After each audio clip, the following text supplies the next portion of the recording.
అందరికీ నమస్కారం అండి. నా ప్రతి ఒక్క వ్యూవర్కి పేరు పేరు చొప్పున నమస్కారం చెప్తున్నాను. డిన్నర్ అయిందా? ఏం స్పెషల్ తిన్నారు? నా డిన్నర్లోకి వచ్చి very very very very special biryani అండి. నా పుట్టింటిని మైమర్పించే బిర్యానీ అనమాట. ఏమనుకుంటున్నారా?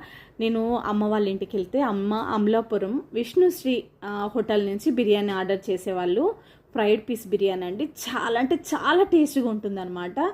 ఎప్పుడైనా అమ్మ వాళ్ళ ఇంటికి వెళ్ళడం కొంచెం గ్యాప్ వస్తే అబ్బా అక్కడ బిర్యానీ తింటే బాగుండు అని తలుచుకుంటాను. అలాగే రీసెంట్ డేస్లో తలుచుకుంటుంటే మా బాబు అన్నాడు, మమ్మీ కోనసీమ బిర్యానీ ఓపెన్ చేశారు, ఒకసారి ట్రై చేద్దామా అన్నాడు. కోనసీమ బిర్యానీ అనగానే ఇంకా రెక్కలు వచ్చేసాయి. వెంటనే ఆర్డర్ చేయను అన్నాను. ఆర్డర్ చేశాడండి.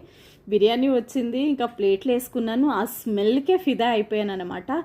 ఇక బిర్యానీ ఆ పీస్ టేస్ట్ అయితే అస్సలు చెప్పనవసరం లేదు. ఇంతవరకు మీరు టేస్ట్ చేయకపోతే ఒకసారి టేస్ట్ చేయండి. సూపర్బ్ అంతే.